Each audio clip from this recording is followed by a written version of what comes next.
Am I going? Okay. Good evening. Tonight, Starliner unfortunately still sucks, and there's no movement on a plan going forward. An in-space propulsion company just raised an unbelievable sum of money. We'll talk about that. It's confirmed that the poor iSpace Japanese resilience lunar lander was apparently not resilient enough to stick a second landing attempt. But here's some interesting news. Helium-3 from the moon may have actually found a way to pay for itself. And it's not, blessedly, for fusion reactors that still don't yet exist. From the news desk at the Center for Space Commerce and Finance, my name is Thomas Andrew Olson, and this is The Unknown Quantity.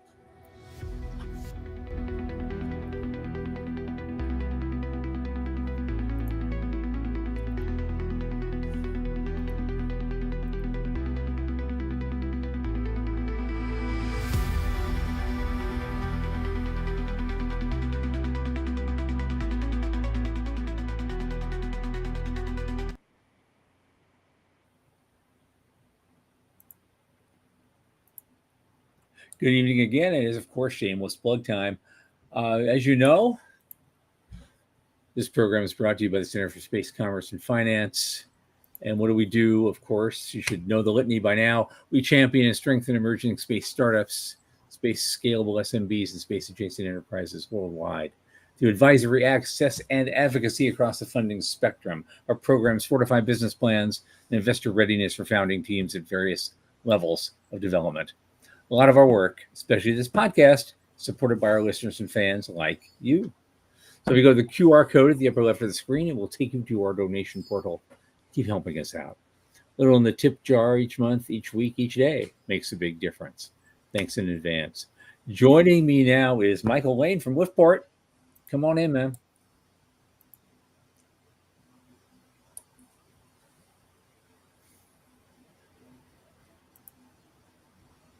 I know he's there. You are. I knew you were there somewhere. There you go. Hey, okay. How are you? Yeah, all right. Getting ready to sue my neighbor. Heard that. Hey. yeah, that's kind of it's just been a peach of a day. Yeah. Sorry, man. Sorry for that. That's kind of a drag. Yeah, when you're talking to lawyers, it gets expensive just thinking about it. Right.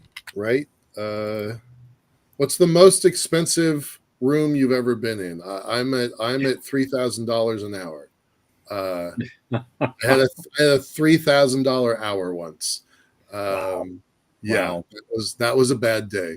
Oh yeah. Well, I feel so much better now because the guys I'm talking to, they start at $275, but they do not work on contingency. Right. That's not my good fortune this week.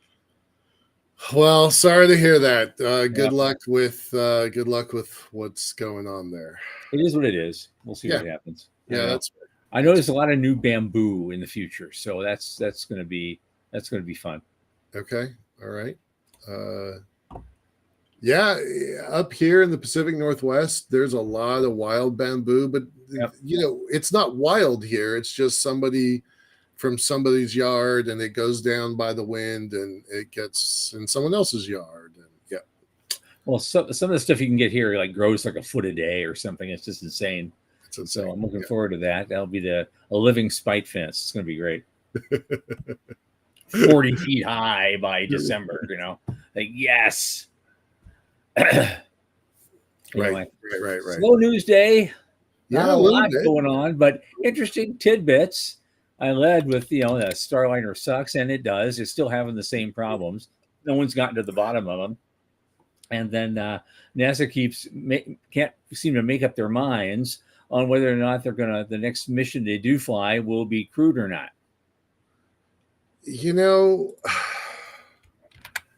Honestly, not filling people with a lot of confidence here. Would you want to be on this thing? No, not at all. See, the first flight of the Soyuz was better than this. And the Soyuz killed 3 people. But it didn't do it until they were coming home. And it was a bad problem that happened with a single valve, and they fixed it, and the Soyuz has been beautiful ever since. But this thing, my God. Yeah. My God. it's and with all the helium leaks, I keep joking that I'm surprised that when what's her name and Butch showed Yep. up, they all Yep. weren't speaking with that just sucked a balloon voice. Hi. Hi. Yeah. Wilmer and Williams. Yeah. Yep. Sue me. You know, So sue me. Yeah, here we go we're, again. Yeah. this doesn't necessarily fit into the show, but recently, Boeing used to be headquarters. It started here in Washington State. And there was a big article about a week ago about how moving to Chicago cost senior leadership their kind of hands-on walk the floor relationship with the workers. Yeah. And that there have been, I mean, this is like 20 years ago, so I don't know, man. I'm not going to diss Boeing, but I'll say that I'm pretty unimpressed by this particular effort, right? Yeah.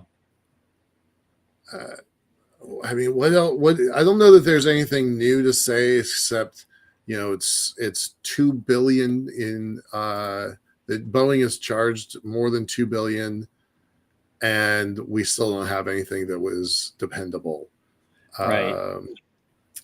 And interestingly, when this project first started, how many years ago was it now?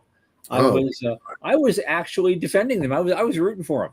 Oh, that's right. I actually forgot that. You really were a champion. I was champion for that because I had my own ideas, because everybody's going, new space is better than old space. They'll never build anything. And there's only we're the nimble mammals compared to the dinosaur. I said, hey, wait a minute. Even a super tanker can do a U-turn with enough time and patience. Right. Okay. And that was the metaphor I used. Maybe these guys will have a shot. Maybe they can make something happen. And they came this close. Oh God. It's a good analogy, right? It's like that. That's the kind of thing that gives you a little bit of hope. I remember you saying that. I wasn't very convinced, but well, I was as convinced as I could make myself. I just wanted to, make some noise, but probably more than anything else. Well, they made a liar out of me. No, liar implies that you didn't know, right? I mean, that you knew and told something untrue. They just made you wrong. Like the world has made me wrong 100 times, 1,000 times, right? I made the statements that I believed true at the time that were not true later. So it happens. So a little disappointing. What's next here? That in space company, propulsion company that raised crap tons of money. Eric Berger calls it staggering. I think crap ton is a better adjective. We pull no punches on this show. We use the right words all the time. 300 million. Yeah. I don't know if that qualifies as a crap ton, but I guess for outfits like ours, if we got that kind of money, that would be a crap ton. But that's lunch money for that's Elon and Bezos. So in the space industry, that is still a remarkable amount of money. That's not it's not funded not even by a billionaire. Nope. That's actually pretty surprising. That says Sean, our producer, is always talking about in-space propulsion is a component of the larger CisLunar econosphere. Getting up, we know how to do. Coming down, we don't really know how to do very well. And then propulsion inside, in orbit. That's what these folks are aiming for. I think that's pretty interesting. This is the thing that I didn't hear in the news, though. This 300 million follows on a prior 150 million. That's not a day that they have $450 million, and it's not a launch company. But here's something interesting. It ties in with what we do. this company, what they're doing, they call it Leo Express 2 or something, but what they're doing is providing last mile services for spacecraft launch as part of rideshare missions. Well, guess what? In one of the finalists in the Paris BPC in 2022 was a company from Poland that wanted to do the same thing. No kidding. Yeah, I think they're called Prospero now or something, or Prospero. They're they're based out of Poland, and I even advised them for a while. I really like them a lot. Okay. So I'm interested to see that, but these guys got the funding, and those guys got some too. They're just doing Europe-based stuff. So I don't. Right. They got a few mil to do some things with. I don't know how far they've gone. I haven't checked with them for a while, but I think that's interesting that So these people are competitors technically. Well, looks like they've pulled ahead. The more that they're, the better. When we first started looking at the lunar elevator, our first design reference was 2000. It was pretty fluffy in 2010, but it got pretty good by 2012 and 13. And by 2015, it was reasonably solid. There was no way, and I mean no, like the word is impossible. I don't use that phrase lightly. There was no way to get from Leo to L1. Nobody in the world had the capability to get where we needed to go. So out of our budget, we budgeted $200 million in a partnership with University of Michigan, because they had the largest solar electric propulsion engine in the world, to move from Leo to L1. And we were going to have, as part of our business model, a space tug business. So these numbers are not wrong, right? These are in the right general ballpark. You're about where you need to be.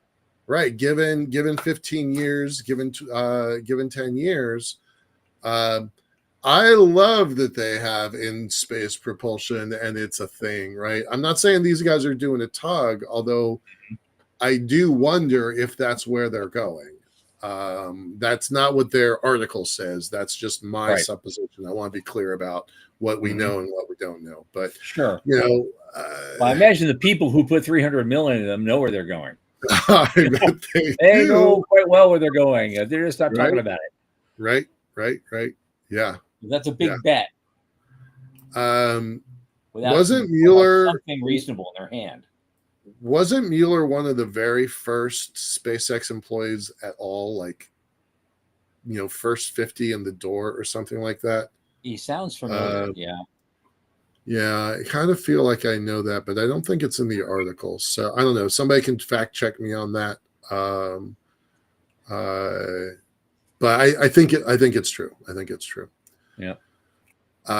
Pretty cool. 300 million. Yeah. There's some the folks at Payload, the media site Payload, is wondering if this is the biggest raise of the year, or is there going to be something bigger than this?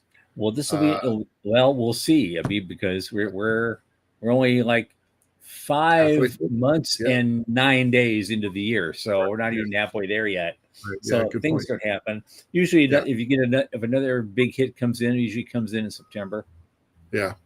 Around that time. I said yes. I think this is going to be our win for the year. So hopefully more. Okay. Yeah. There we go. Oh, poor iSpace. This is the second time they have tried their resilience lander, and it wasn't resilient enough. It would make a bad joke, but it just is it just.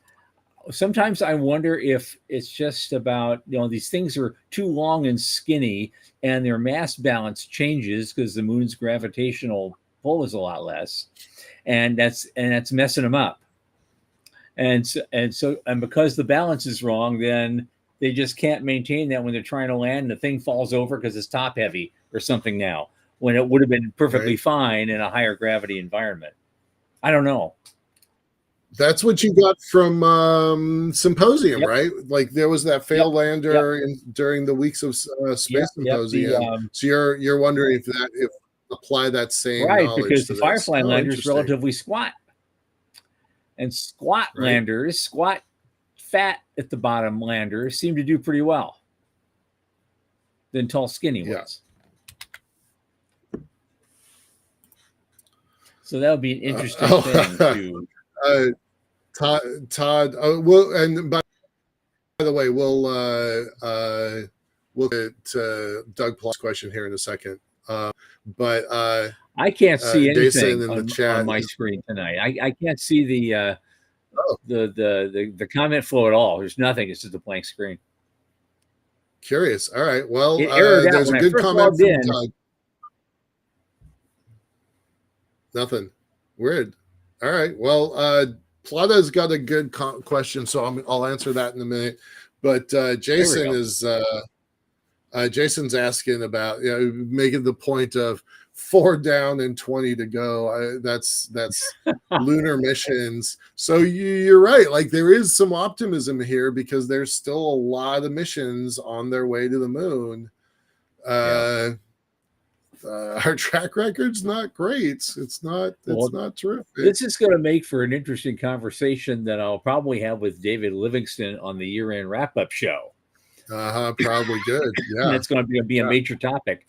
All the probes we threw at the moon this year, and we'll see how many actually get there and make it. I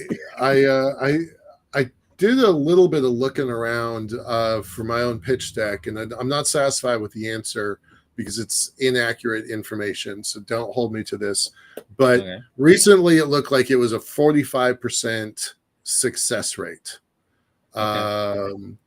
So that's not great. Like I wouldn't go to a dentist that got a 45% success rate. So yeah, this stuff is super hard. And I remember the Japanese crash. I remember it. It was tough. It was tough 2 years ago. I didn't watch this one actually, but yeah, that was rough. All right, let's talk some more about the moon. Well, okay. I kind of love this article. I have a lead in for this. Okay, because this is one of the 3 main subcult religions of space advocacy and space activism. Helium-3 mining on the moon. They always say it's for fusion reactors that don't exist. And right up there, of course, is the $1 trillion asteroid that we're going to mine tomorrow, and space-based solar power that we're going to be waiting for another probably 20 years. There might be a 4th one, but I'm not going to mention it yet. Space elevator. We got a cult. There's a cult of space elevator. Well, there is. Sure. Yeah, I was gonna. Yeah, that's okay. That's it. But okay. All right. Okay. Yeah. Preach, brother. Okay. I know this one. Culties have been flocking to that banner just as well as all the other guys. Yeah. So okay. You do the mea culpa. Okay, I'll fine. Okay, fine. I don't mean it without love, but it's still. I was the cult leader for a while, right? I know. Right. My only fear is you might be raising another generation of cult leaders. So before you die, you have to show a success somewhere, and that's if I said that to the lunar helium-3 people, to get back to our topic, they would have made me proud today, because their helium-3 mining on the moon has nothing to do with fusion reactors that don't exist. It has everything to do with cooling quantum computers, liquid helium-3. And they're going to have not just a few liters, but maybe, dozens of liters in the small units. And when they start building really large units, it could be thousands of liters. What does that shit go for now? What, about, $30,000 a kilo? Oh, no. It's higher than that. Well, I'm not talking about kilo. I'm talking about weight now, not by volume of liquid. But by weight, it's coming back about 30,000 a kilo. Yeah, they're thinking they're going to sell this. Helium-3 sells for about 20 million per kilo. That much? What? Cocaine fetches 30,000 per That's kilo. what I was looking at. Yeah, yeah, Right? yeah. Okay. Right. I'm like, I I stand don't corrected. think that's right. Helium-3 for 20 million versus Coke for a measly 30K. Yeah. I know. Bonkers. That is absolutely bonkers. I don't know who Chris Dreyer is, Uh-huh. but I have a lot of respect for this Colorado School No. of Mines. So Anytime I go I'm out there and pretty try to get a price for that stuff, it varies wildly wherever you yes. go. So Right. okay, I need more data Yeah. points, obviously. Somewhere between the low end and the Yeah. high end, the truth lies. And if they get really efficient at doing that on the moon, then guess what? The price is going to go down. Efficiencies always lower the price every time. Right. So I think it's pretty cool. I've had beer and pizza with Meyerson twice now. Smart guy, former Yep. Blue. He was the guy who took Blue from 50 people to 900 people or 1,000 people. Like, so I mean, he was there for a long time. I'm pretty impressed by him. I wouldn't have picked mining helium on the moon as the first thing you do. Like that just, I do wonder if it's kind of like wasted talent. yeah. So I'm a little surprised, not wasted, just like directed in the wrong place. So Sure. I love it. I wish him luck. He's local here. So I have hope. I have hope. All right, we're getting some notes from our producer to move on. All right. Okay. Well, we only have one thing. It's just a quick visual. If you want to put it up there, that's fine. If not, we What can. you got? Yep. Well, just because we're always having all these budget debates going on, Yeah. we thought we'd show everybody a lovely picture that shows what an $8 trillion federal deficit looks like. I did not load that one. Well, then you should have. I saved it. I wanted it. I did not. You sent it to me. I put it in my notes. I will get it. I will get it right now. My fault. My fault. There's a lot of private chatting going on. Since I can't see the regular screen, I can look at it. Well, okay. So let me just answer Doug Plata's question while I go find that article. Let's do that. So Plata was asking about a definition for CisLunar. Let me go find it. Scrolling back a little bit. Thank you. The surface of the moon. Consider the lunar economy part of CisLunar space. Oh. Okay. Yeah, we usually refer to CisLunar space from the surface of the Earth to the surface of the moon. That's how I've always heard about it my whole life. So yeah. There's a now I think he's a lieutenant colonel. When he was a major, there was a guy named Sean McLean who wrote a very important thesis paper, and they sometimes refer to it as the McLean line. It's actually taking all of the surface of the moon to the surface of the Earth, everything between there, but then because of the L1, L2, L3 way the heck out there, and 4 and 5, it's sometimes known as the McLean line, and Pete Worden sometimes calls it the Worden line, where it's the whole of space contained within the L points, which is a really big circle. That's a really big circle. But it's tiny compared to the rest of the solar system. So right, exactly. Martians and Jovians have nothing to worry about. Right. So I tend to use the exact definition that Tom did, that you did, Tom, about surface of the Earth to the surface of the moon and everything in between. Just for a practical sense. And that I think is a agreed upon definition. Right. The Warden line and the McLean line are not agreed upon, but I think they're good. Yeah. So on that note, we're going to move ahead and bring in our guest tonight. Our guest is Joe Latrell. He's been here before. He's a good friend of ours. He is a founder and CEO of QUUB Inc. And he's got some very interesting news to share about his company. And we were thinking later, the way this happened maybe portends something for the industry as a whole going forward. And we want to find out all about it. Joe, welcome in. Come on, man.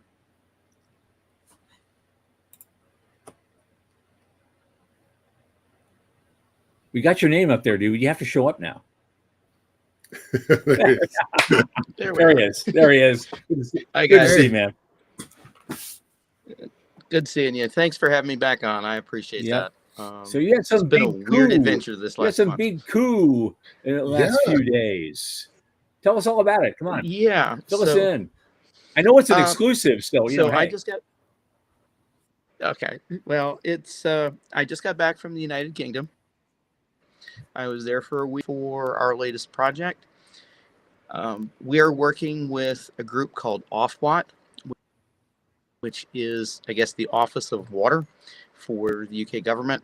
And they've given us a grant to develop satellite technology for looking. Now, this sounds kind of mundane, but the reality is water is the second most precious resource we have on planet Earth. And we're not taking good care of it. And they've recognized this. If you've seen any of the papers in the UK, the water industry gets bashed on a regular basis. And they're looking for a way to solve some of the problems that are inherent in their systems. And so they held a competition. And the only company that received more funding than us was one doing drone work. So they're doing some experiments with drones as far as water leakage detection.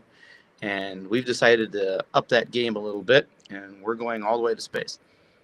Awesome.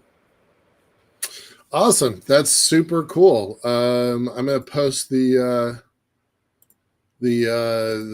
article here. By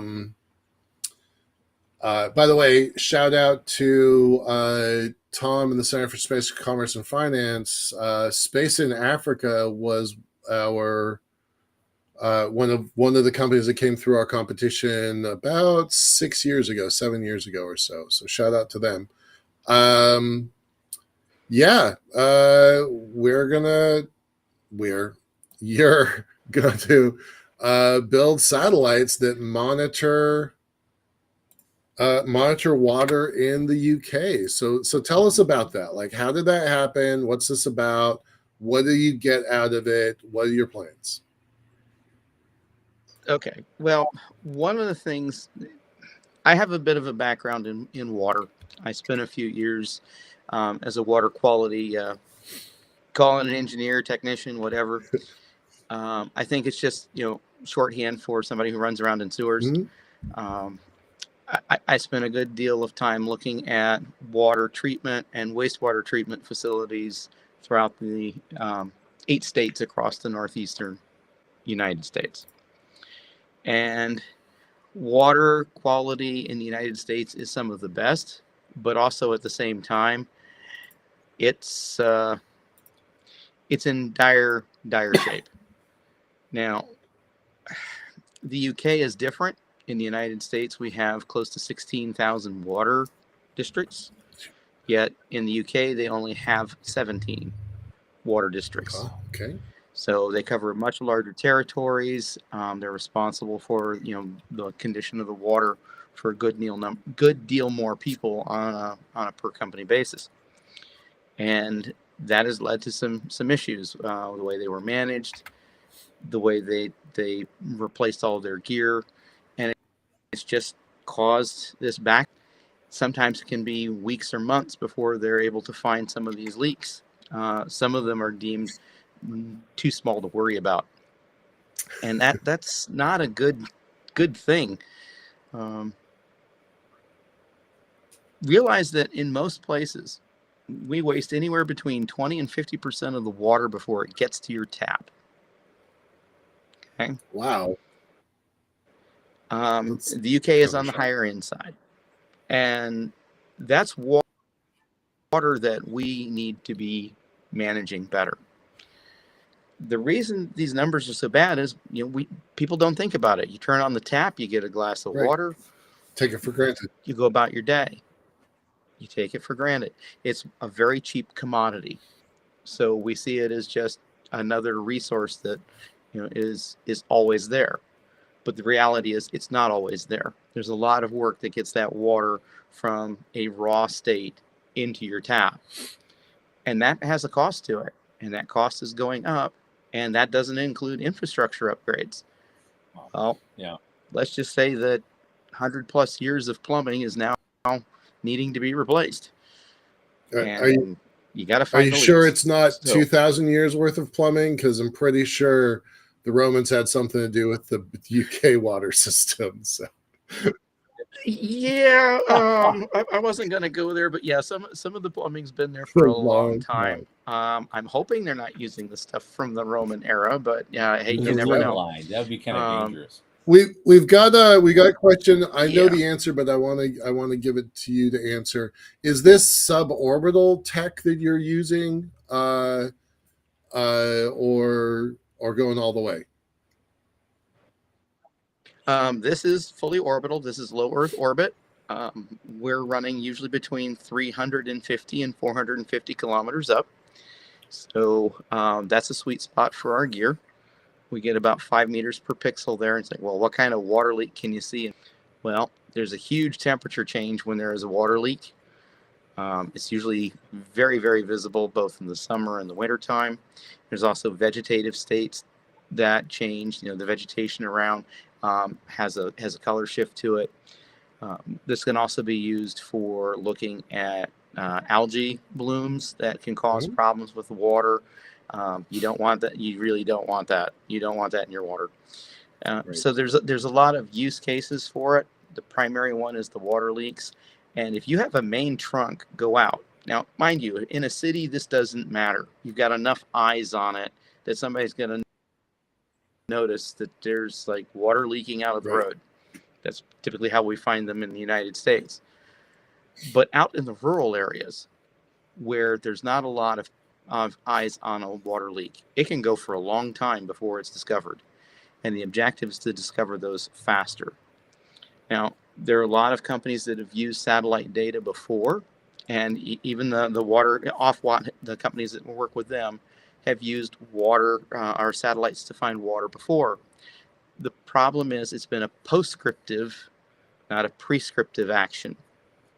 And so what we're bringing to the table is a way of getting the information down faster, getting it correlated much quicker using our AI systems, both on satellite and on the ground, and getting that information to the people who need it, mainly the folks who are in charge of the water itself.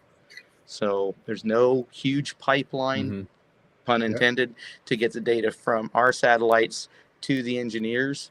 It goes from our satellites directly into their systems via API, and now they can act on that faster rather than looking at satellite imagery 6 weeks after the event has already taken place. Sure.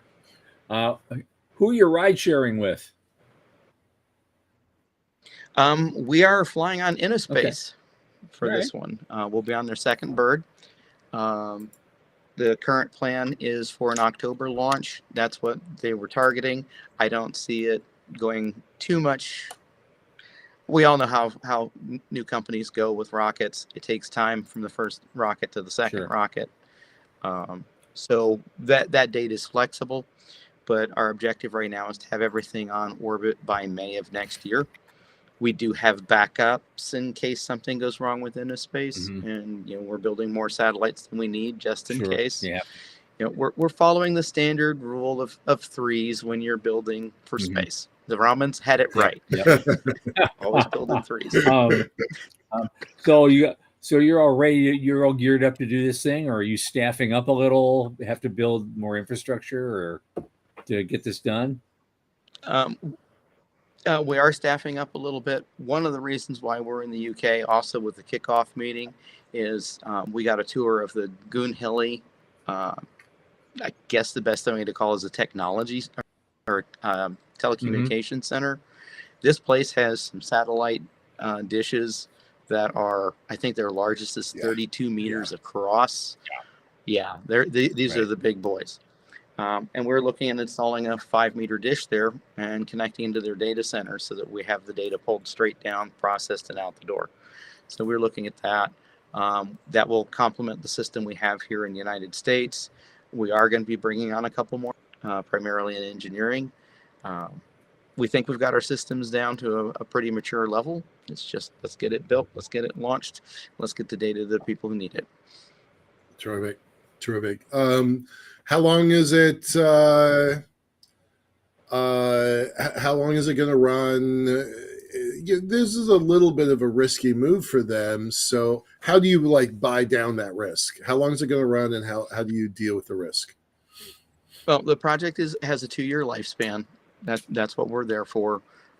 We do see the data as being, the data is something that expires quickly. All right, you can still use that looking at historical info and building correlations with it, but it really is it has a freshness date.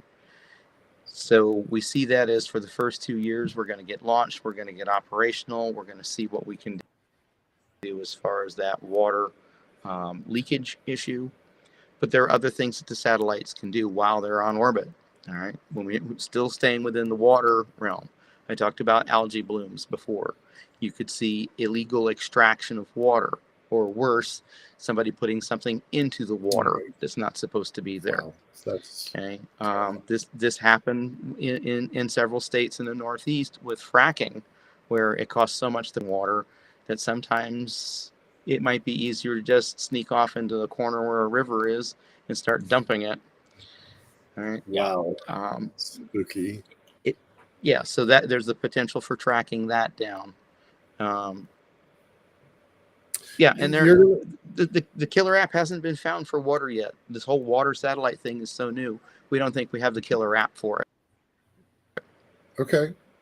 How many? Let's get into some specifics here. Our producer's asking for what are the admin requirements for launching a CubeSat, and I want to know how many sats and describe the. You're not doing a normal CubeSat, so go into a little bit about the tech, the admin, and the constellation you're building.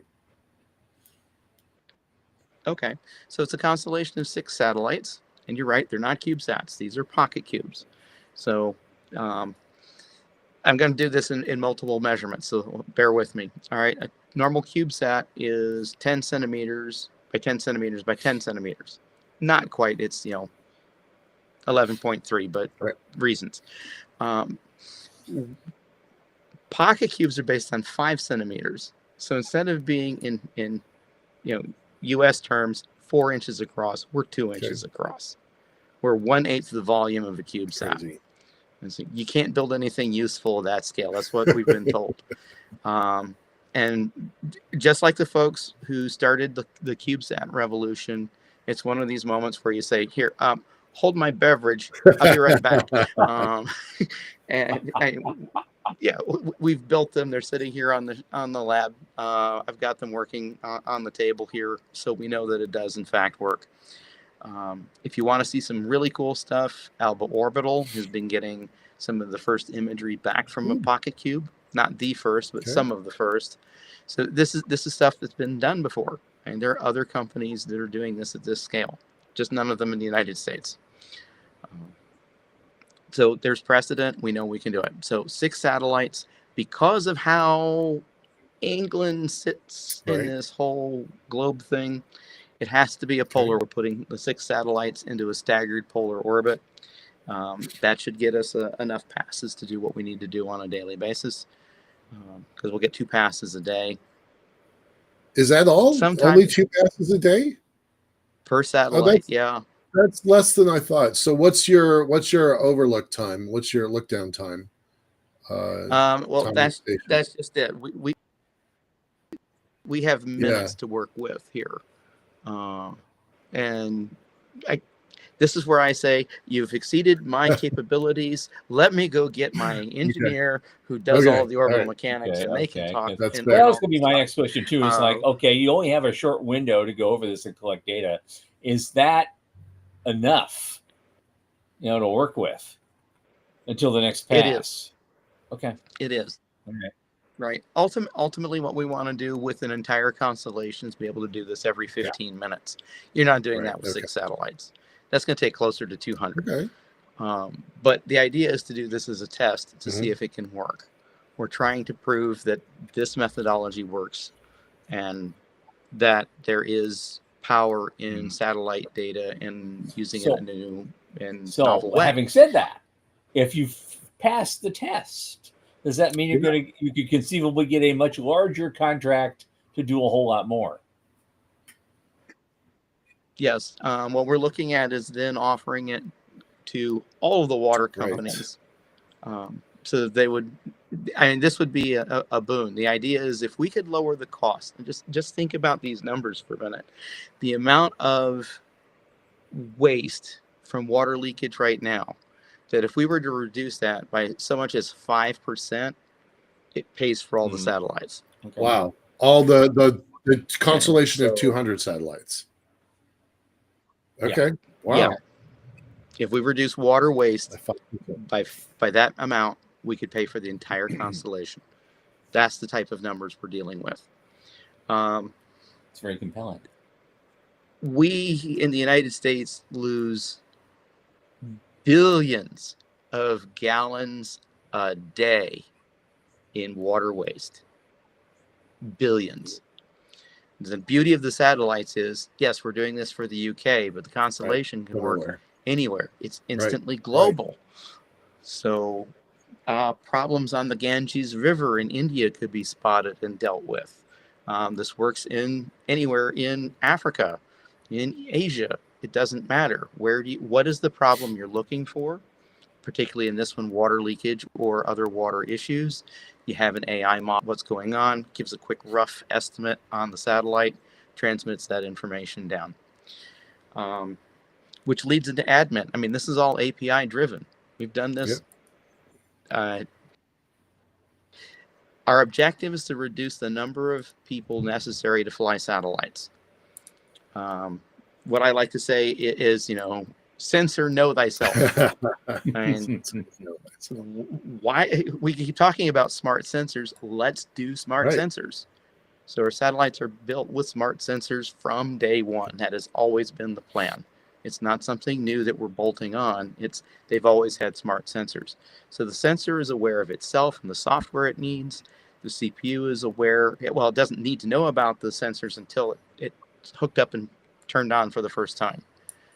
Then it handles all that data. I want to remind, and that ties into an API.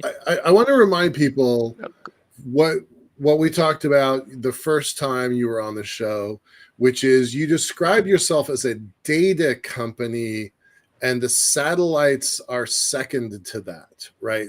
That's how you've always positioned yourself.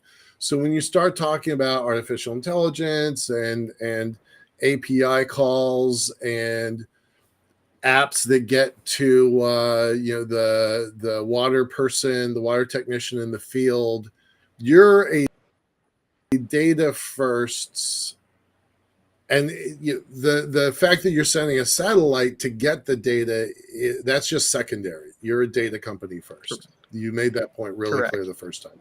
That's really cool. Yeah, it's all about the data. I mean, a satellite is a tool, just like a hammer is a tool. You use a hammer to put nails in. Some people use hammers in ways they're not designed for, but same thing with satellites. You can use a satellite in ways it wasn't designed, but it's just a tool, and that tool brings data. Now, it's data, and that's the important part. It's data. What we do, our value add is into actionable information without the end user having to do that heavy lifting. I'm going to throw a curveball. You may have already thought about this, but either Planet is the perfect exit strategy for you or a really tough competitor to beat, because their systems, like, incorporating your sensors into their constellation, they call them doves. Putting your sensors into their doves gives you a global reach very quickly. And they already have the data modeling, they already have the customers, they already have the distribution system, they already have the server farms to manage all the data.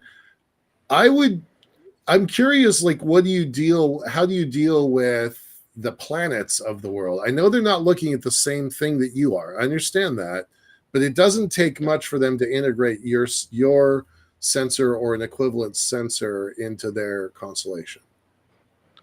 That is correct. That is the risk that we're taking. Our objective, though, is to get the cost or price point that makes it very difficult for even Planet to come and catch. We want this is going to really infuriate. Going to state it like this: we're not looking for the easy sell. Okay, there are plenty of companies that will, you can go in and you can sell all this data to, and it's real easy, and those are cash cows kind of thing. We're not after that. Okay, my firm belief is that there are an entire layer of individuals, corporations, and municipalities that could use this information, and they can't afford it. Right. Okay. So our objective is to knock that, what we call price per square kilometer, so far down into the basement that people who've never thought about using satellite information now can. Nice. Okay. Nice. I love that. I live in Eastern PA. The average farm size here is less than 200 acres. Do you really think that a farm of that scale can afford satellite data if they're talking with Planet or Maxar or Satellogic? Right. That's I love that. That's not a customer they would go after, because it's not a continuing thing. It's a hard sell. It means standing around at agricultural conferences a lot. They have a convention, and you're going to have a booth there, and we're going to talk about how satellites can help them. It's not easy. Nice. But I suspect that market is larger than the current satellite market in its entirety. Absolutely. So yes, go ahead. A lot of folks talk about democratization of space, but this is really what is happening. Yep. Right. That's super cool. Yeah, it's easy to build a satellite company, spend a few $1 million putting a satellite up, or a series of satellites up, and charging, going to the big players. The United States government is a big player. National Reconnaissance Office, you could, or DOD, you could sell into those groups. And if one of them comes along and says they want our data, that's fine. I'll sell to them as well. But the objective is to go to the people who have never been able to use it before and make something happen there. Okay? Ultimately, what I want, my final end game for our systems is, I want you to be able to go on an app on your phone, push a button, it takes your GPS locations and sends it to us, and the next satellite that flies overhead takes your picture and sends it to you. Nice. So from the time you push that button to a live image, 30 minutes. Now imagine what you can do with that. Okay. How about mining? Mines are very, very carefully monitored, but they're not checked on a constant basis. Things happen. They start tearing up an area that's supposed to be environmentally protected, and it's like, oh well, sorry, that does happen. But if you're monitoring it on a constant basis, then some of those things get caught before the damage can be, really done. Someone needs to be notified. Again, it's right. And that's what we're looking for. Those things that haven't been attacked yet, as far as solutions. And there are plenty of people who want to make these solutions happen. But right now, it's too expensive. We think our satellites, which are inexpensive to build, coupled with the systems that we've designed, will lead to more and more people being able to use satellite data. Mm-hmm. So how does this That's the objective. stop us from wasting 1 billion gallons of water a day? Yeah. The number is considerably higher. I think the last number I had was that the United States, I think this was for the year 2022, we wasted like 780 billion gallons over the I'm course just of the boggled. year. It's just insane how, and so Wow. So is there a main cause of a lot of this waste, or is it a million different causes, or? Well, management of the water resources is a big one. Yeah. Letting evaporation occur when it shouldn't be happening. Leaks in the systems. Water leaks in Yeah. the system. Like I said, there are some that it could be leaking a gallon a minute, Mm-hmm. but it's considered too small to repair Right. because the Right. cost of getting a crew out there, digging it up, Right. you have to bring in new dirt because you can't use the old dirt because it's wet, and there are all kinds of conditions for fixing a water line. It's a very complicated engineering process to fix a line. Mm-hmm. So some of them is like, okay, we're just going to let it leak. Well, a gallon a minute Right. here, a gallon a minute there. Yeah. and Pretty soon it adds you up just to have- real money. Yeah.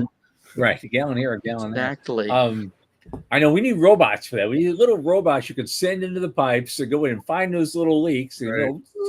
go, Mhm. You know, Yep. Well, here's also a reason why we're shooting ourselves in the foot, just so that you're aware. Okay, typically when you find a leak, the last part is we do what's called acoustic monitoring. Okay. So we have a meter that we walk with, and it looks for the sound of the water acoustically. All right. That doesn't work on modern plastic pipes. You can't douse for the acoustics because there's no metal, what's called water hammer, occurring. right. So by building new plastic stuff, if you haven't got that mapped perfectly, you're not locating that pipe. Wow. That's crazy. So maybe we'll solve that technology. Maybe new technologies will come out and solve that problem. But right now, it's very difficult to find a plastic pipe buried in the middle of nowhere. Wow. So maybe it ends up with this swarm of little nano devices or something Right. that's going through the pipes, constantly streaming imagery at various frequencies, because Mhm. the pipes are going to be dark, so they're going to have to do something, or something acoustic, or some combination to pinpoint where a leak would be, and then send that blurb out there for somebody to. Yeah, it's going to be an interesting future we're going to live in. Well, and on It that note, we only have 6 minutes. The producer this is new since the last time you were on our show. He's asking for predictions. So 5 years out and 25 years out. What does that look like? And as far as QUUB or as far as the industry? Let's talk about your tech first and then the industry. Yeah. Okay. So from our tech, what I really see happening is we're going to start using swarms of satellites. So right now what I've described is all single satellites. But imagine if you had a swarm or a cluster of say 6 to 8 satellites, and instead of just using UV to near IR, some of them are equipped with synthetic aperture radar. Cool. Like, okay, well, you have out of those 6, 1 emitter and 4 of them are receivers. Now you can use what's called bistatics. Imagine the quality of the imagery you would get back by using that computational methodology. It's similar to what we're doing now, but we're placing the satellites only a few kilometers apart instead of thousands of kilometers apart. So your resolution changes. But I see the cost of those components getting so cheap and launch getting so cheap, and I'm going to use cheap instead of inexpensive because at that point it's cheap. Yep. Where we will be able to put satellites up in VLEO to get better imagery and get the job done much faster with more accuracy. I see that coming. You'll start to see that in 5 years. In 25 years, I would hope that we have a good management of our water system. We don't need to worry about this. Straight up, I figure that QUUB will be acquired by a bigger company that wants to make things happen. So our tech is going to go to that cutting edge. We've already started talking about what we are going to do when that happens. But we've got our second, third, and fourth generation of sensor systems already in development now. Brilliant. We've got some cool stuff that when the time comes, I want to let the world know, because this is some awesome tech. Okay, I have to keep my mouth shut. But like, oh! Okay. As far as the industry goes, I hope we do get a handle on it, because if we don't, we're sunk. A human being can go for 7 days without food. You cannot go more than 3 days without water. Right. And we let the bulk of it go down the drain, both literally and figuratively. That's so bonkers. That's Yeah. insane. Yeah. Yep. There are other areas that are just as bad, and you don't want to know. The average person does not want to know. Right. Oh God. Okay. And when you flush the toilet, it goes somewhere. Yeah. Yeah. Well, I remember those horror stories from the fracking in Pennsylvania and upstate New York, and people had this brown stuff was coming out of their tap. It was yeah, it's pretty bad. Or their tap was catching fire. That was the other one. Yep. Yeah. That's due to methane overload. Yeah, there are all kinds of weird things that can happen with fracking if you're not careful. That needs to be better monitored than it is today. Love it. So someday we'll have better energy wink, sources. wink, nudge, nudge, shove, shove. Right. Yeah. Okay. Well, on that note, Joe, I think the next time I'm going to see you will be at ISDC. That's coming correct. Up about Be there in a week and a weeks. half. Yeah, it's coming up real soon. Yeah. So that's going to be fun. You'll have a lot to talk about in your presentation. So we've got a whole business track going on, and Joe's a part of it. And Michael was going to be a part of it, but he screwed up his leg. So I'm healing, but I don't think I'm gonna be able to pull it. Yeah, doing backflips. Yeah, probably not. Oh, you will eventually. Right. Right on. Okay. Joe Latrell, always a pleasure to see you, and we'll be seeing you again real soon. All right. Thank you much, guys. Appreciate it. Absolutely. Bye-bye. Thank you. All right. Take care. Bye. Yep. And coming up this coming Thursday, June 12th, 8 p.m. Eastern, same bat time, same bat channel, we are going to have a guy that I've known for many, many years, and I think Michael's known him for a long, long time, Hoyt Davidson. Oh. The founder and managing partner of Near Earth LLC, an investment banking firm focused on the satellite industry, commercial space, aerospace defense, wireless, telecom. He's done a lot of it, and he knows all the players, and he has a very interesting history.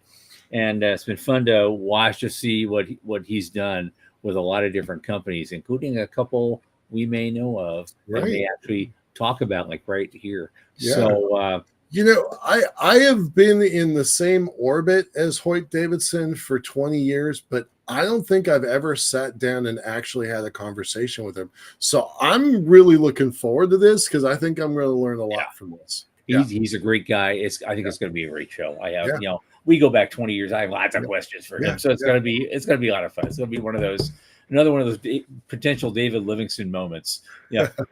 David set the bar now. You realize that, right? Yeah. So we're getting close to that one with this. But anyway, until then, and for Michael Lane, I'm Thomas Andrew Olson at the news desk at the Center for Space Commerce and Finance. Keep watching the skies. They're out there.